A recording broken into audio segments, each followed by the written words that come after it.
How's everybody doing? My name is Anthony Brian Logan, and today we got to talk about Baltimore residents protesting in favor of the police coming back to their communities to help with the problem that they're facing of extreme violence.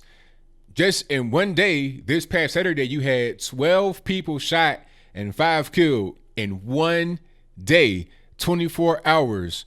It's way too much. Now, before I even get into it, let's go ahead and roll this clip. In this clip, you'll see the murder rate, the numbers from the most recent years. You'll hear the plea from the community about what they want to try and help with the situation. After we get done watching that, I'll talk about what was said. I'll give you my 2 cents, my analysis, and then I'll wrap it on up with a nice bow on top. So without further ado, let's go ahead and roll it.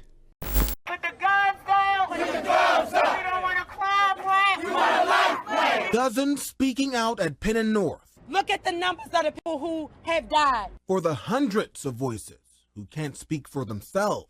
2014, 2015, 2016, 2017. Due to gun violence in Baltimore City. We have lost too many. And if City Hall doesn't come get us, if the police commissioners don't have a plan, what are we going to do? We're going to make a plan. If not us, then who? It comes one day after 8 separate shootings claimed the lives of 5 on Saturday, while 7 others were left recovering from their injuries. Police Commissioner Michael Harrison taking to the podium with new plans to address the wave of deadly crime. I've been also working with our patrol division to redeploy some of our resources to include SWAT, K9, and our traffic unit to the affected areas. Also to include an enhanced and high visibility foot patrols, which we have been emphasizing now for months. But at the same intersection where organizer Tori Rose lost her cousin, she called out the police department's leader, claiming his voice doesn't match his actions. We don't want canned responses with politically scripted answers. We want to know how, we want to know precisely what, we want it spelled out, and we want to see him in the streets like he's homeless. Walk these blocks with us, work with us, and meet us, and help us work together to get back our communities.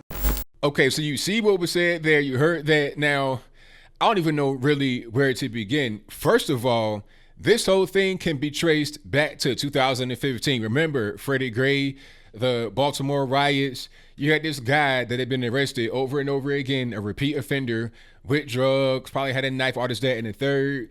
He gets put into the back of a cop car or one of these paddy wagon type things, and he dies on the way to the police station. Now, people are saying that the police were racist, they killed him, even though it turned out that most of them were black, as is most of the Baltimore police, and also their government, their mayor, and everybody else. But we'll move on. I digress.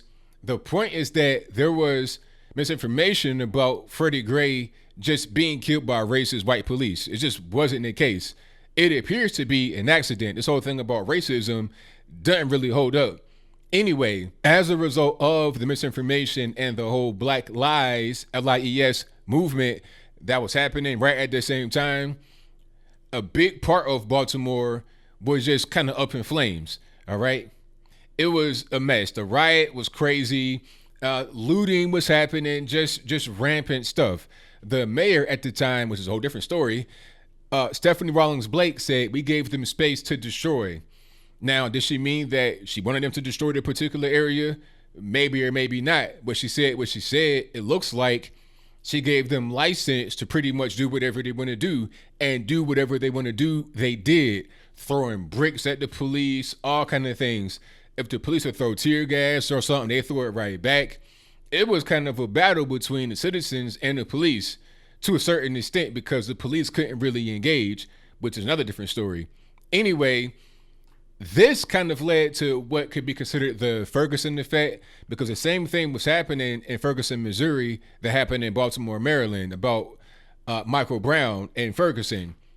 When the police are assaulted, when the police are disrespected, when the police are told by the community, hey, you're doing too much, you're quote unquote over police and all that, and the third, the police tend to back off. No more proactive policing, no more going out and really trying to find these people and executing warrants. You're arresting less people.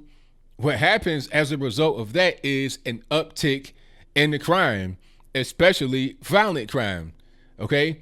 So when you have the murder rate that's just going out of control, there's no business coming into your community. I mean, what do you expect? There's no law enforcement.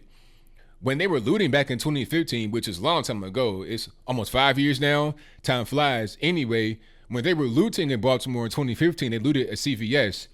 I was seeing on several news sources how they tried for years to get the CVS to come to that particular part of town. It's run down, it's kind of a ghetto.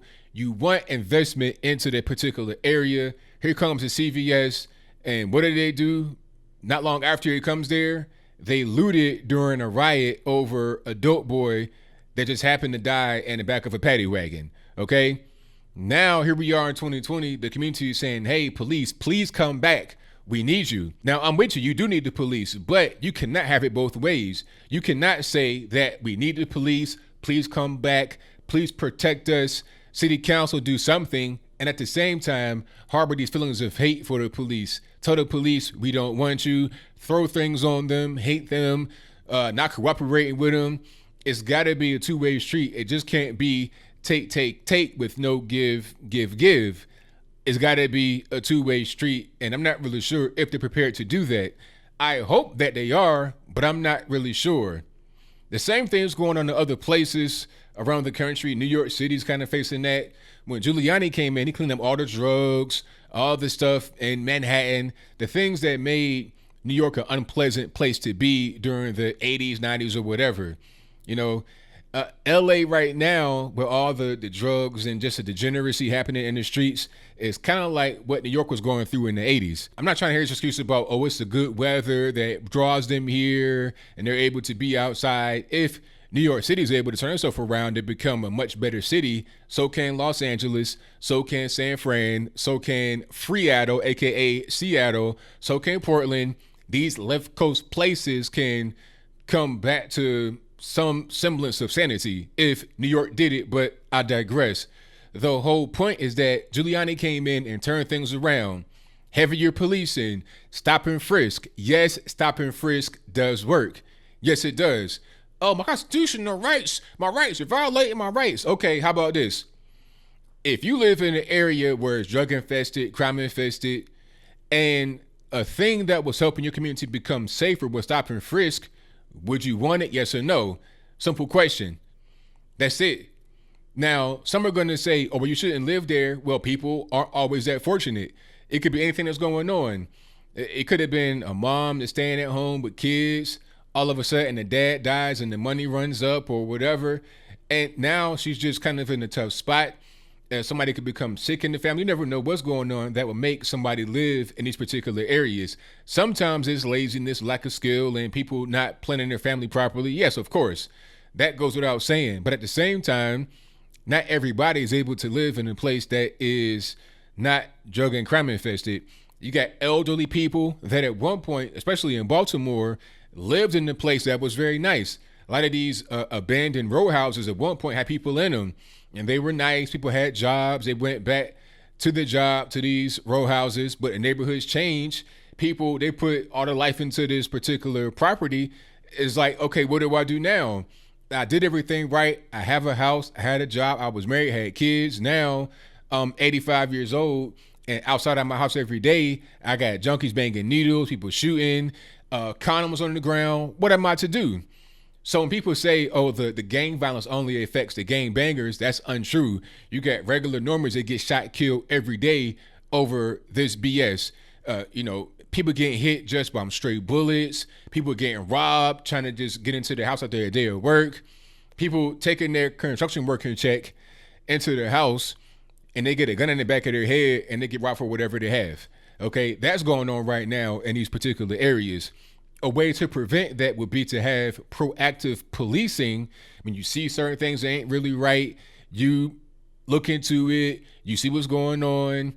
You pull people that got 4 adults in the car with a tag that's not from that particular area or may look suspicious. You do that. But when you say to the police, we need you to back off, you're doing too much, stop harassing me. Okay, we'll back off. No more proactive policing. No more trying to stop things before they get out of control, nip it in the bud, as the cool kids say. No more of that.